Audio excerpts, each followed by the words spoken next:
नमस्कार दोस्तों, आज की कहानी एक मिस्टीरियस स्टोरी है।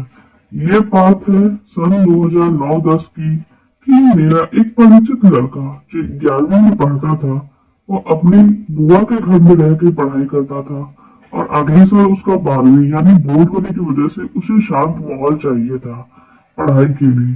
तो वो अपने दोस्तों से मिलकर उनके 100-200 मीटर की दूरी पे उसी कॉलोनी में एक कमरा ले लेता है किराए से।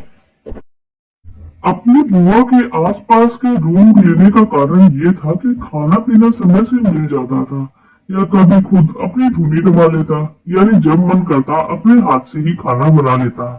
जो मकान मालिक थे वो बैंक कर्मी थे। अच्छा बड़ा घर है उनका, लेकिन वो पैसे किराए से देते नहीं किसी को, चूंकि ये आपस की जान पहचान का लड़का था। जो मकान मालिक थे उनके बेटे का, जो उनका हम उम्र था, उसका मित्र भी था। सो उन्होंने किराए पे दे दिया और कुल 400 रुपया लेने के लिए तैयार हो गए।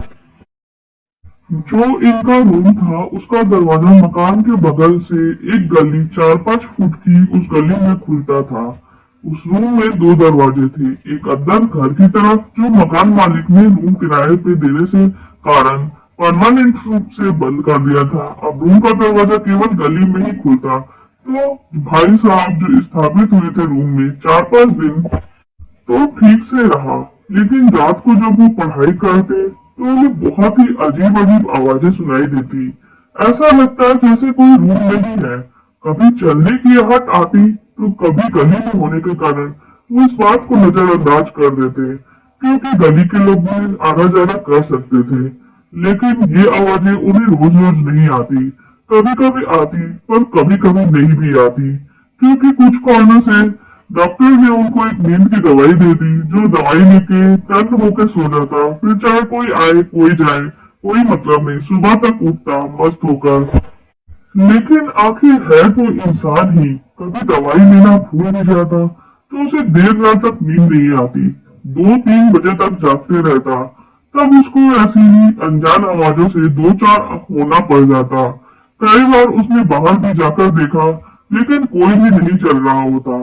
कई बार तो ऐसा लगता कि दरवाजे के अंदर की तरफ से या उधर से कोई आ रहा है, और लाइट ऑन करता तो सब सामान चल रहता। और उसके मकान मालिक के लड़के से पूछा भी कि रात में कोई है क्या जो दरवाजा खटखटाता है, तो वो मना कर देता कि कोई नहीं आता, हम तो ऊपर आते हैं और रात को फिर सब कोई नीचे क्यों आएंगे।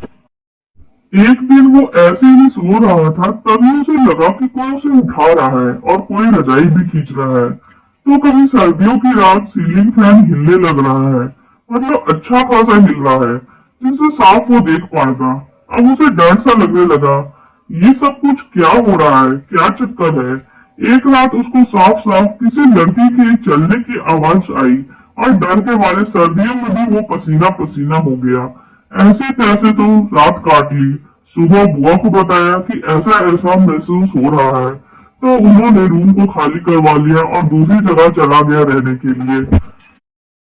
इस सब में सबसे ज्यादा रहस्य की बात उसे आखिर में पता चली जब वो रूम खाली करके चला गया।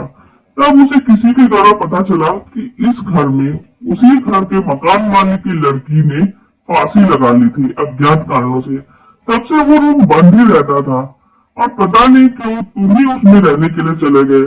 क्या सच में उसे किसी लड़की को ही दिखाई दिया था जिसकी मौत हो चुकी थी? शायद उसी की आत्मा उस रूम में भटक रही थी।